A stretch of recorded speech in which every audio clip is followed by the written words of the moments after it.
Hello and most welcome friend, बहुत बहुत स्वागत है आपका अपने चैनल ट्रिकी समर्जित में। तो आज हम लोग बात करने वाले हैं काफ़ी इंटरेस्टिंग क्वेश्चन के बारे में। ये काफ़ी लेंदी होने वाला है और साथ में काफ़ी इंटरेस्टिंग भी होगा क्योंकि इसमें कई कई तरह के कंसेप्ट हम लोग लगाने वाले हैं। लॉग के दो तीन कंसेप्ट लगेंगे और इसमें आपको काफ़ी कुछ सीखने को भी मिलेगा। और ये क्वेश्चन 1984 में आया हुआ है IIT जेई में। और ऊपर वाला जो क्वेश्चन है फर्स्ट वाला वो रुड़की के IIT जेई में आया हुआ है 1984 में। यानी दोनों क्वेश्चन 1984 का क्वेश्चन है और फर्स्ट क्वेश्चन काफी इंटरेस्टिंग और लेंदी होने वाला है।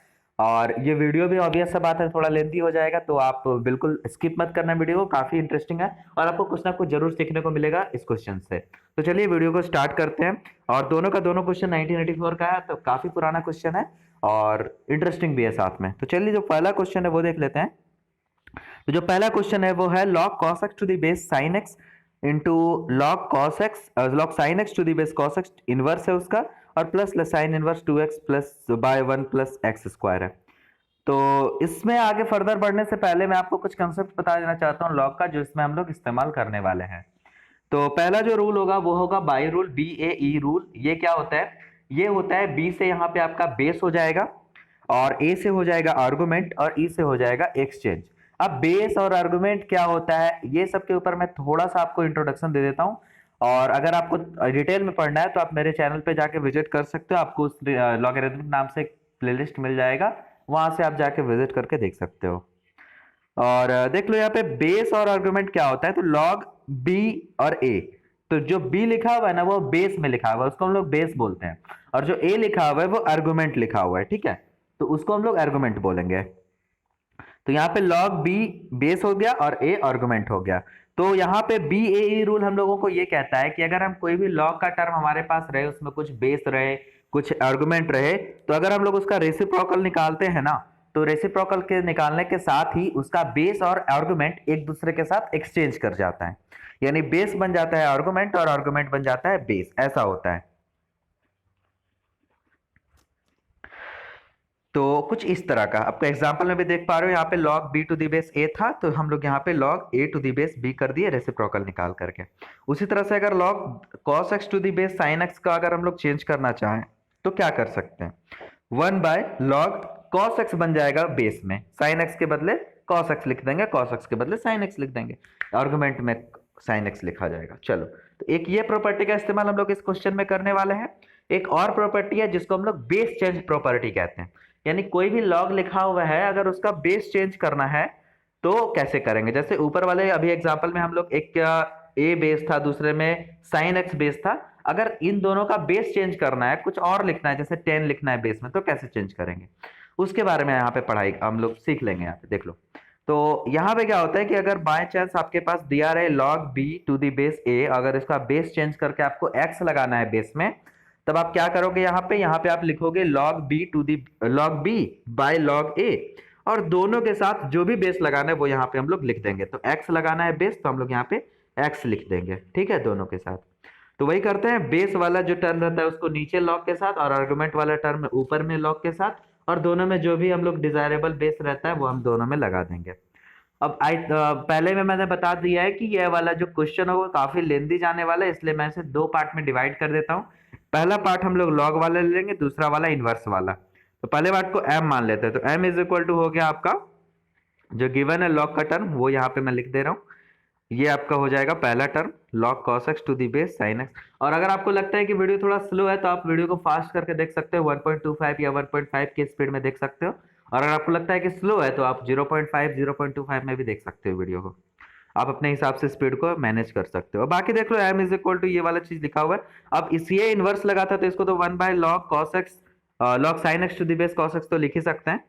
अब देखो यहाँ पे log cos x to the base sin x, अब ये वाला जो साइड में लिखा है सेकंड टर्म जो मल्टीप्लाई में है वो रेसिप्रोकल में है। रेसिप्रोकल से अगर डायरेक्ट उसको लिखना चाहे नॉर्मल फॉर्म में तो वो बेस और एक्सचेंज कर देंगे आर्गुमेंट का। तो ये फाइनली हमारा क्या हो जाएगा? log sin x बेस में चला जाएगा और cos x आर्गुमेंट में। यहाँ पे मैंने एग्जांपल में भी उसे बना दिया, तो हम लोग इजीली इसका यूज कर सकते हैं। अब देखो दोनों सेम चीज है तो इसका स्क्वायर लिख सकते हैं हम लोग, log cos x by to the base sin x का स्क्वायर हो गया। और फिर हम लोग इसको अब डिफ्रेंशिएट कर देंगे, ठीक है। तो यहाँ पे हम लोग लिखते हैं differentiate with respect to x, differentiate with respect to x। चलो, और फिर हम लोग यहाँ पे लिखेंगे dm by D x, x के रिस्पेक्ट में कर रहे हैं तो, और फिर यहाँ पे अच्छा एक चीज और कर सकते हैं, यहाँ पे ऊपर वाले जो टर्म यहाँ पे हम लाए हैं उसको और आगे बढ़ा सकते हैं by second rule. Second rule के हिसाब से दोनों का अगर बेस 10 कर दें यहाँ पे तो हम लोगों का काम काफी इजी हो जाएगा। तो अगर log 10 करना चाहे तो log cos x by log sin x हम लोग लिख सकते हैं। अगर 10 नहीं भी लिखेंगे तो वो ऑटोमेटिकली 10 रहता है, जैसे कोई भी नंबर को अगर साइन नहीं देते हैं उसमें तो वो पॉजिटिव रहता है, वैसे ही यहाँ पे log के नीचे कुछ नहीं रहता है तो उसके पास 10 रहता है। और नेचुरल log के पास बेस में e रहता है, ये कॉमन log है, इसके नीचे बेस 10 रहेगा। तो यहाँ पे देखो हम लोग u बाई v के फॉर्म में, यानी कोसेंट रूल यहाँ पे लग जाएगा। कोसेंट रूल कैसे लगता है आपको पता है, v कांस्टेंट यानी नीचे वाला टर्म कांस्टेंट हो जाता है, ऊपर वाले को डिफरेंशिएट करते हैं। तो देखो ऊपर वाले में पहले पावर हो जाएगा, सबसे पहले पावर फंक्शन है तो पावर का इस्तेमाल करेंगे। पावर का इस्तेमाल कर लेने के बाद लॉग का इस्तेमाल करेंगे, लॉग का इस्तेमाल करने के बाद ट्रिगोनोमेट्री का इस्तेमाल करेंगे। ठीक है, तो अब लॉग का इस्तेमाल करेंगे तो लॉग साइन कॉस एक्स का हो जाएगा 1 बाय कॉस एक्स, और फिर cos x का इस्तेमाल करेंगे, डिफ्रेंसिएशन करेंगे तो cos x का हो जाएगा sin x। चलो यहाँ तक तो हो गया। अब हम लोग आगे बढ़ते हैं, तो आगे बढ़ने के बाद यहाँ पे माइनस लगाएंगे हम लोग, और माइनस लगाने के बाद फिर ऊपर वाले को कांस्टेंट लेते हैं, न्यूमरेटर कांस्टेंट हो जाएगा, log cos x का स्क्वायर यहाँ पे कांस्टेंट हो जाएगा, नीचे वाला जो डिनोमिनेटर है उसको डिफ्रेंशिएट करेंगे। तो पहले पावर फंक्शन का इस्तेमाल होगा, है ना, पहले पावर फंक्शन का यूज करेंगे, फिर log फंक्शन का यूज करेंगे डिफ्रेंशिएट में, और फिर log के बाद ट्रिगोनोमेट्री फंक्शन को डिफ्रेंशिएट करेंगे। ट्रिगोनोमेट्री है साइन का कॉस हो जाएगा। चलो अब यहाँ पे हम लोग अपॉन कर देंगे, फ्रैक्शन है यहाँ पे, फ्रैक्शन में नीचे वाला जो होता है डिनोमिनेटर उसका कर देते हैं हम लोग स्क्वायर। चलो ये आपका स्क्वायर हो गया, लॉग साइन एक्स का स्क्वायर हो जाएगा, और फिर इसका भी स्क्वायर, क्योंकि ये ऑलरेडी स्क्वायर है, ये फंक्शन स्क्वायर है, अब इसका भी स्क्वायर हम लोग करेंगे, क्योंकि यहाँ पे जो भी रहता है उसका स्क्वायर करते हैं। लॉग साइन एक्स स्क्वायर नीचे में था, अब इसका भी स्क्वायर करेंगे। अब इसको कर देते हैं हम लोग फर्दर सॉल्व, अगर सॉल्व हो सकेगा तो हो जाएगा। अब एक लाइन खींच देते हैं ताकि आपको कंफ्यूजन ना हो कि कोई मिला हुआ है। चलिए ठीक है, अब आते हैं नीचे की ओर। अब देखो यहाँ पे log sin x का होल स्क्वायर तो होगा ही, और उसके बगल में जो डिफरेंशिएट करके टर्म लिखे हुए हैं उसमें हम लोग ब्लैक कलर में जो लिखा हुआ है उसको हम लोग और सॉल्व करके छोटा कर सकते हैं, जैसे sin x by cos x, इसको हम लोग 10 लिख सकते हैं, 2 tan x, तो 2 tan x यहाँ पे लिख सकते हैं हम लोग। तो यहाँ पे हम लोग लिख देंगे 2 10 x, और माइनस में लगेगा क्योंकि अच्छा यहाँ पे एक माइनस छूटा हुआ था, मैंने माइनस दे दिया यहाँ पे, cos x का डिफरेंशिएशन माइनस sin x होता है, तो माइनस 10x हो जाएगा 2 इंटू और फिर log cos x। उसी तरह से सेकंड टर्म के साथ माइनस लगेगा, log cos x का होल स्क्वायर हो जाएगा, और फिर यहाँ पे cos बाय sin है तो यहाँ पे हम लोग लिखेंगे 2 cot log sin x, यहाँ पे हम लोग लिख देंगे 2 cot log sin x। आपको कोई प्रॉब्लम नहीं होना चाहिए, अगर आपको कोई प्रॉब्लम होता है तो आप मुझसे कमेंट में पूछ सकते हो। चलिए अब फ्रैक्शन में यहाँ पे हो जाएगा log sin x to the power 4,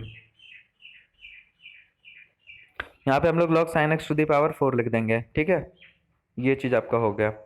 अब इसको फर्दर आगे सॉल्व करते हैं, सॉल्व करेंगे तो सॉल्व अब नहीं होगा, अब हम लोग इसका डायरेक्ट वैल्यू ही पुट कर देते हैं। तो वैल्यू पुट करने बोला गया था हम लोगों को, x का वैल्यू होगा पाई बाय 4, तो x का वैल्यू यहाँ पे हम लोग पाई बाय 4 वैल्यू पुट कर दे रहे हैं। तो पाई बाय 4 यहाँ पे वैल्यू पुट करेंगे तो देखते हैं क्या आता है, log sine pi by 4, sine pi by 4 का वैल्यू क्या होता है 1 बाय रूट 2, है ना, तो 1 बाय रूट 2 यहाँ पे पुट कर देंगे, और यहाँ पे स्क्वायर हो जाएगा दोनों का होल। चलो अब फिर यहाँ पे 10 पाई बाय 4 का वैल्यू क्या होता है, 10 पाई बाय 4 का वैल्यू होता है 1। चलो और log cos x cos pi by 4 का भी वैल्यू होता है 1 बाय रूट 2, यहाँ पे 1 बाय रूट 2 लिख देंगे, फिर माइनस डालेंगे log cos x यानी log 1 बाय रूट 2 फिर से हो जाएगा, इसका स्क्वायर हो जाएगा, और फिर से ब्रैकेट में 2 cot x का वैल्यू फिर से यहाँ पे हो जाएगा 1 ही हो जाएगा यहाँ पे, और log sin x हो जाएगा, sin x के बदले हम लोग 1 बाय रूट 2 डालेंगे, और यहाँ पे आपका फाइनली ये चीज सॉल्व हो चुका है। फ्रैक्शनल वाले में सॉल्व करेंगे तो ये log 1 बाय रूट 2 का हो जाएगा 1 रूट 2 का 1 बाय सॉरी पावर में 4 हो जाएगा टोटल का, क्योंकि 4 है पावर में। चलो अब देख लो ऊपर में अगर log का एक टर्म एक साथ मल्टीप्लाई कर दें तो log 1 बाय रूट 2 का क्यूब हो जाएगा उसके साथ, है ना, तो log 1 बाय रूट 2 का क्यूब यहाँ पे हम लोग लिख देंगे, log 1 बाय रूट 2 का क्यूब। अब यहाँ पे देखो और कॉमन भी ले लेते हैं, चलो सबसे बड़ी बात कॉमन ले लेते हैं, यहाँ पे आपका फर्स्ट टर्म के पास बचेगा -2, और सेकंड टर्म के पास भी आपका बचेगा -2, क्योंकि log 1 बाय रूट 2 यहाँ से बाहर आ चुका है दोनों साइड से, दोनों टर्म के साथ, तो यहाँ भी -2 बचेगा, बगल वाले में भी -2 बचेगा। ठीक है, और ये एक log 1 बाय रूट 2 मल्टीप्लाई हो गया तो log 1 बाय रूट 2 का होल क्यूब हो गया। नीचे में 1/√2 का पावर 4 हो जाएगा, है ना। यहाँ पे सॉरी पावर 4 होगा। तो यहाँ पे देखो पावर 3 ऊपर पावर 4 नीचे, तो कट के पावर 1 बचेगा नीचे में, है ना। और ऊपर में यहाँ पे बच जाएगा -4 by 1 by sorry -4 by log 1/√2। ठीक है, तो यहाँ पे हम लोग लिखेंगे -4 बाय लॉग 1/√2। चलो, अब log 1/√2 को तो log 1 माइनस log √2 तो लिख ही सकते हैं, क्योंकि log डिवाइड में है। आपको मैंने पहले बता दिया, अगर लॉग्स के रिलेटेड आपको कोई भी कंफ्यूजन होता है, ये सब बेसिक सा बात मैंने अपने वीडियो में बता रखा है, तो आप वहां से जाके क्लिक करके देख सकते हैं वीडियो को, या डिस्क्रिप्शन में भी आपको मिल जाएगा लिंक। तो log 0 का वैल्यू होता है 1 0, log 1 का वैल्यू होता है 0, तो हम लोग log 1 का वैल्यू 0 डाल देंगे, और log √2 के बदले लिख सकते हैं log 2 टू द पावर 1/2। कोई कंफ्यूजन नहीं होना चाहिए यहाँ पे। अब देखो -4 बाय यहाँ पे जो पावर होता है वो कॉफिशिएंट बन जाता है, तो यहाँ पे पावर कॉफिशिएंट बन जाएगा, तो यहाँ पे -1/2 लगा देंगे आगे, और माइनस माइनस कट गया। अब देखो ये 1/2 ऊपर चला जाएगा 4 के साथ, तो ये हो जाएगा 8/log2। फाइनली हमारा dm/dx 4π/4 का वैल्यू निकल गया है 8/log2। ये मैं आपको एक बार अच्छे से लिख देता हूँ यहाँ पे, ताकि आगे यूज करने में कोई दिक्कत ना हो। तो यहाँ पे मैं लिख दे रहा हूँ dm/dx 4π/4 is equal to 8/log2।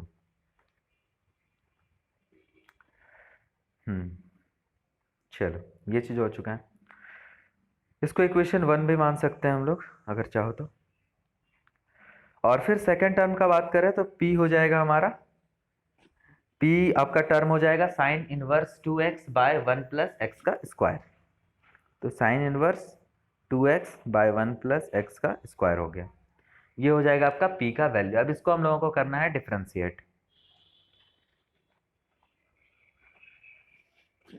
अब देखो इसको डिफरेंशिएट करते हैं तो दो तरीके से कर सकते हैं। पहला तो कि हम लोग इसमें सब्स्टिट्यूट कर देते हैं किसी चीज का वैल्यू, जैसे x के बदले कोई वैल्यू रख देंगे, tan x cot x अपने हिसाब से, अगर जो चीज सुटेबल हो, जिसका फॉर्मूला हम लोगों को आना चाहिए। या तो हम लोग उसको जनरल तरीके से जैसे सॉल्व करते हैं, साइन इनवर्स का जो फंक्शन रहता है, साइन इनवर्स फंक्शन का यूज करके, वो हम लोग यहाँ पे यूज कर सकते हैं। दोनों में से कोई भी यूज कर सकते हैं, इसमें कोई दिक्कत नहीं है। आप चाहो तो किसी का भी इस्तेमाल कर सकते हो, आपको बस पता होना चाहिए कि आगे अगर इसका यूज करेंगे तो आगे कैसे करेंगे। ठीक है, तो हम लोग यहाँ पे सब्स्टिट्यूशन का यूज करके हम लोग बना रहे हैं। साइन इनवर्स फंक्शन का भी आप यूज करके बना सकते हो। हम लोग यहाँ पे x का वैल्यू tan x मान ले रहे हैं। क्यों tan x मान ले रहे हैं वो अभी आपको पता चल जाएगा। तो यहाँ पे देखो tan x, अगर tan थीटा का वैल्यू ले रहे हैं x के बदले, तो यहाँ पे लिख देंगे 2x के बदले 2 tan थीटा, और बटे में लिख देंगे 1 प्लस tan स्क्वायर थीटा। ठीक है, चलो sine 2 theta is equal to क्या हो जाएगा, 2 tan theta by 1 plus tan square theta. ये होता है साइन 2 थीटा का वैल्यू। अब ठीक है, यहाँ पे sine 2 theta is equal to 2 tan theta by 1 plus tan square theta होता है। ये डबल एंगल फॉर्मूला कहलाता है। आप गूगल पे टाइप करके ये सारा चीज याद कर सकते हो, या फिर अगर आपके 12th का कोई भी बुक आपके पास है तो उसमें आपको ये सब चीज मिल जाएगा। तो ये डबल एंगल फॉर्मूला होता है। यहाँ पे 2 tan theta by 1 plus tan square theta के बदले साइन 2 थीटा लिख सकते हैं। ठीक है, तो यहाँ पे हम लोग साइन इनवर्स साइन 2 थीटा यहाँ पे अंदर में लिख सकते हैं। और देखो साइन और इनवर्स और साइन जब एक साथ रहता है तो वो एक दूसरे को कैंसिल आउट कर देता है, सिर्फ और सिर्फ 2 थीटा बचेगा, है ना। 2 थीटा इज इक्वल टू हो जाएगा 2 tan इनवर्स x, क्योंकि theta is equal to tan inverse x था। चलो अब इसको डिफरेंशिएट करते हैं, और अब इसको डिफरेंशिएट करेंगे तो क्या हो जाएगा, dp by D x. p को डिफरेंशिएट करेंगे तो हो जाएगा dp बाई डी एक्स, और 2 यहाँ पे कांस्टेंट है तो बाहर आ जाएगा।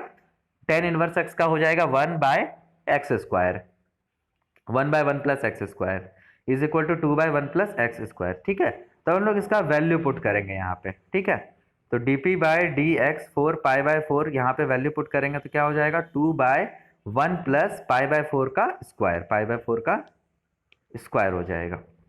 चलो इज इक्वल टू लिखना चाहें तो यहाँ पे लिख सकते हो 2 by 1 plus pi square by 16, 2 by 1 plus pi square by 16, और ये फ्रैक्शनल ऐड नीचे कर देंगे तो हो जाएगा 2 by 16 plus pi square by 16, और फिर से ये 16 चला जाएगा ऊपर 2 के साथ, क्योंकि a by b by c के फॉर्म में है, तो ये हो जाएगा 32 बाय 16 प्लस पाई का स्क्वायर। चलो ये चीज हो गया dp by D X 1 by π/4। ये चीज आपका वैल्यू यहाँ पे हो जाएगा। तो यहाँ पे आप देखो इसको सॉल्व भी करना है हम लोगों को फर्दर, तो यहाँ पे पहले हम लोग लिख देते हैं dp बाय डी एक्स जो होगा वो हो जाएगा 32 बाय 16 प्लस पाई स्क्वायर। ये चीज हो गया आपका dp बाय डी एक्स का वैल्यू। अब देखो यहाँ पे हम लोग अब फाइनली क्वेश्चन बनने वाला है। अब देखो dy बाई डी एक्स हम लोगों को निकालना था 4 पाई बाई 4। हम लोग यहाँ पे y को दो भाग में बांट दिए थे m और p। तो यहाँ पे m को भी डिफरेंशिएट कर चुके हैं पाई बाई 4 के साथ, मतलब x के रिस्पेक्ट में पाई बाई 4 का वैल्यू निकाल दिए हैं, और p को भी डिफरेंशिएट किया x के साथ और पाई बाई 4 का वैल्यू निकाल दिए। यानी दोनों को अब हम लोग ऐड कर देंगे तो हम लोगों का वैल्यू क्या निकल जाएगा, 8/log2 plus 32/16 plus pi square, क्योंकि dm बाई डी एक्स का वैल्यू 8/log2 आया था। और फाइनली ये आपका बना है। तो देख सकते हो कि कितना लेंदी हुआ है ये बनाते समय हम लोगों का, काफी ज्यादा लंबा चला गया है ये चीज, देख सकते हो कितना लेंदी गया है। वाओ, 1984 का क्वेश्चन है, सोच सकते हो पुराने जमाने में कितना लंबा क्वेश्चन आता था। अभी तो स्मार्ट लेवल वाला क्वेश्चन आता है, बस सिंपली बना दो बस, लेकिन पहले आता था बहुत ही ज्यादा कॉम्प्लिकेटेड टाइप का। अब तो आपका स्मार्ट लेवल खोजता है, ज्यादा हार्ड क्वेश्चन नहीं देता है। अब नॉर्मल क्वेश्चन रहता है बट उसको घुमा हुआ रहता है, अब उसमें दिमाग लगाओ, कंसेप्ट का यूज करना रहता है। तो देखो अब हम लोग को क्या करना है यहाँ पे, अब तक हम लोग क्या कर रहे थे, एक्स के रूप में डिफरेंशिएट कर रहे थे, एक्स के रिस्पेक्ट में डिफरेंशिएट कर रहे थे, बट अभी हम लोगों को रूट एक्स के रूप में डिफरेंशिएट करना है। तो कैसे करेंगे, यानी y और m का वैल्यू आप सामने में देख पा रहे हो, मान लेते हैं, और हम लोगों का वैल्यू निकालना है dy बाई dm का, यानी y को डिफरेंशिएट करना है रूट एक्स के रिस्पेक्ट में। तो हम लोग क्या करते हैं, y को पहले x के रूप में रिस्पेक्ट में डिफरेंशिएट करते हैं। तो dy बाई dx यहाँ पे हम लोग लिखेंगे, और फिर से यहाँ पे भी वही बात कि अगर आप चाहो तो कोई वैल्यू यहाँ पे सब्स्टिट्यूट कर सकते हो, अगर आपको डबल एंगल फॉर्मूला पता है तो, अगर नहीं तो आप डायरेक्ट साइन इनवर्स का यूज कर सकते हो। तो हम लोग ऊपर में एक सब्स्टिट्यूशन का यूज कर ही चुके थे, इसलिए इस बार हम लोग जनरल यूज करेंगे। तो साइन इनवर्स एक्स है, तो इसका क्या हो जाता है डिफरेंशिएशन, 1/√1 - x का होल स्क्वायर, ठीक है, 1 - x का स्क्वायर। तो ये चीज आपका डिफरेंशिएशन का फॉर्मूला हो जाता है। और बगल में देखो u बाई वी के टर्म में कोई फंक्शन है, तो उसको डिफरेंशिएट करेंगे, कैसे करेंगे, नीचे वाला कांस्टेंट ऊपर वाला डिफरेंशिएट माइनस ऊपर कांस्टेंट नीचे का डिफरेंशिएट, और बाय में नीचे वाला का स्क्वायर हो जाएगा। तो कुछ इस तरह का चीज आपको देखने को मिलेगा। तो यहाँ पे रूट एक्स के रूप में हम लोगों को डिफरेंशिएट करना है, ठीक है। हम लोग अभी तक एक्स के रूप में डिफरेंशिएट करते थे। यहाँ पे आप जिससे ध्यान से देख लो ये वाला वीडियो को, ये वाला क्वेश्चन खास करके, तो आपको समझ में आ जाएगा कि किसी भी फंक्शन को किसी दूसरे फंक्शन के रूप में कैसे डिफरेंशिएट करते हैं। फिर हम लोग अगर आगे फर्दर ईयर में बात करेंगे तो वहां पे बहुत सारा क्वेश्चन आपको मिलेगा जिसमें आपको अलग अलग फंक्शन को किसी दूसरे फंक्शन के रूप में डिफरेंशिएट करना रहता है।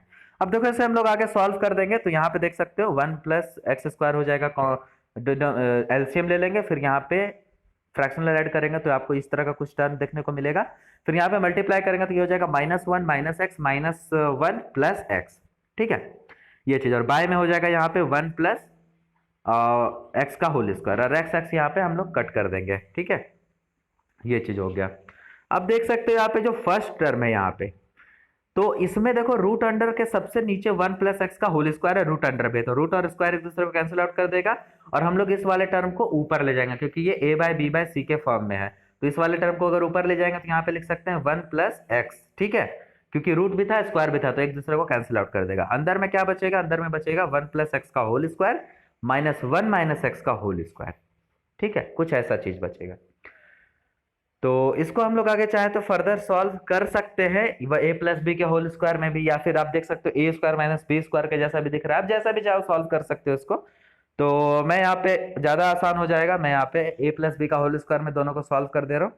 तो पहले वाला हो जाएगा a + b का होल स्क्वायर यानी a² यानी 1 का 1 ही रह जाएगा, प्लस 2ab यानी 2 × 1 × x यानी 2x, और प्लस b का स्क्वायर यानी x का स्क्वायर हो जाएगा।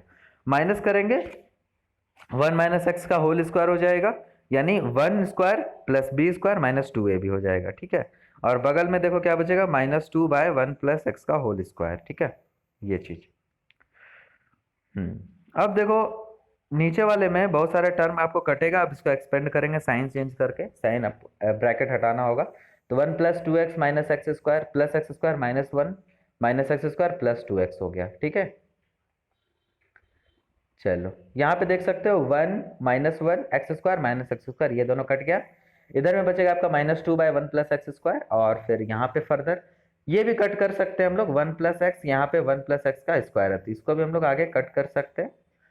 तो यहाँ पे आप देख सकते हो हम अगले टर्म में इसको कट करेंगे 1 + x, और यहाँ पे बचेगा 4x आपका √4x, और यहाँ पे साइड में बचेगा -2/1 + x का होल स्क्वायर। और यहाँ पे मल्टीप्लाई सीधा कर देते हैं, तो हम लोग -2 × 1 + x हो जाएगा, यहाँ पे 1 + x का whole square 1 plus x cut गया, नीचे में सिर्फ 1 प्लस एक्स बचेगा क्योंकि स्क्वायर था। तो यहाँ पे फाइनली आपके पास बच जाएगा -2, और यहाँ पे 4 भी बाहर कर देंगे तो बचेगा 2 root under x 1 plus x. यहाँ पे देखो 2 भी कट गया, और यहाँ पे फाइनली आपके पास क्या बचा, -1 by root under x into 1 plus x. चलो ये चीज आपका हो गया, और ये आपका वैल्यू निकला है dm बाय dx का। ठीक है, ये याद रखना है, ये नहीं कि ये आंसर निकल गया, ये dm बाय dx का वैल्यू निकला है। अब हम लोगों को कुछ और भी करना है, क्योंकि इसको m को, सॉरी ये y था, सॉरी हाँ, ये y को हम लोगों को m के रूप में डिफ्रेंशिएट करना है, dy को x के रूप में रिप्रेजेंट नहीं करना था। तो dy बाय dx ये निकला है, हम लोग को निकालना है dy बाय dm। ठीक है, तो हम लोग m को डिफ्रेंशिएट करेंगे। देखो m is equal to root under x मान लिए थे, जिसको भी जिसके रूप में डिफरेंशिएट करना रहेगा उसको कुछ मान लेंगे। तो m इज इक्वल टू हम लोग रूट एक्स मान लेते हैं, लिए हैं। अब इसको हम लोग डिफरेंशिएट करेंगे। Now m is equal to हो जाएगा रूट अंडर एक्स। यहाँ पे इसको डिफरेंशिएट करेंगे तो differentiate with respect to x लिखना होगा, और जैसे differentiate with respect to x लिखेंगे तो देखो dm बाय dx हो गया यहाँ पे, और ये हो जाएगा 1/2 रूट अंडर एक्स, और ये चीज आपका फाइनली हो चुका है, वैल्यू निकल गया आपका dm बाय dx का। अब हम लोग को निकालना है dy बाय dm। आपको कोई आइडिया है, एनी आइडिया कि हम लोग dy बाय dm कैसे निकालेंगे?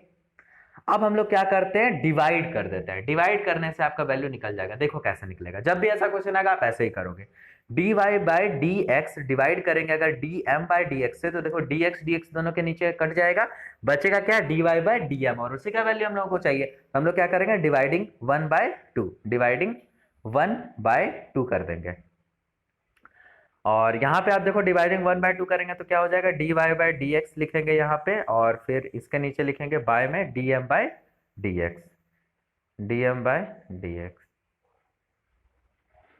Is equal to -1 by root under x into 1 plus x, और बाय में हो गया आपका इसका वैल्यू dm बाय dx का वैल्यू, यानी 1/रूट अंडर एक्स। अब देखो रूट अंडर एक्स दोनों के नीचे है, तो वो दोनों एक दूसरे को कट कर देंगे हम लोग, और फिर यहाँ पे 2a by b by c के डी के फॉर्म में है, तो -2 चला जाएगा ऊपर, -2 बाय 1 प्लस एक्स आ गया। ठीक है, और यही आपका वैल्यू हो गया dy बाय dm का। और यहाँ पे भी देखो dx बाय dx हम लोग यहाँ से कट कर सकते हैं, तो यहाँ पे आपका फाइनली वैल्यू जो निकलेगा वो आएगा dy बाय dm का वैल्यू, और यही तो हम लोगों को निकालना था, है ना।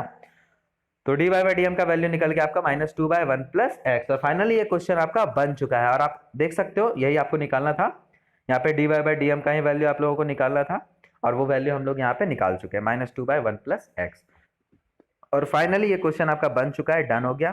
तो अगर आपको ये वीडियो अच्छा लगता है, और अगर आप इसमें कुछ जरूर सीखे जरूर होंगे, क्योंकि इसमें कुछ नया नया कंसेप्ट का यूज हुआ था दोनों क्वेश्चंस में। एक क्वेश्चन में ऐसा था कि आपको किसी फंक्शन को किसी दूसरे फंक्शन के रूप में डिफरेंशिएट करना था, और एक फंक्शन में लॉग वगैरह का यूज करना था, तो वो आप अच्छे से आप समझ गए होंगे आई होप। अगर आपको अभी भी कोई दिक्कत है उस क्वेश्चन में तो आप कमेंट में पूछ सकते हो, अगर जो भी प्रॉब्लम है। और अगर वीडियो अच्छा लगता है तो अपने दोस्तों के बीच में प्लीज शेयर कर देना, ताकि ज़्यादा से ज़्यादा लोगों तक ये पहुंच सके, या फिर जो भी लोग 12th में डिफरेंशिएशन सीखना चाहते हैं, ये मैं पूरा जो भी क्वेश्चन बैंक रहेगा उससे मैं आपको क्वेश्चन दे दे रहा हूँ। IIT JEE में जो भी डिफरेंशिएशन के क्वेश्चन आए हुए 1978 से मैंने स्टार्ट करा है, और अभी 1984 का क्वेश्चन चल रहा है, फिर आने वाले फर्दर वीडियो में 2020 तक हम लोग सॉल्व करेंगे। ठीक है, तो अब थैंक्स फॉर वॉचिंग फ्रेंड्स, मिलते हैं नई वीडियो में अगले साल के कोई डिफरेंशियल क्वेश्चन के साथ। और अगर आपको वीडियो अच्छा लगे तो लाइक कर देना, चैनल को सब्सक्राइब कर देना अगर नए हो तो। Thanks for watching.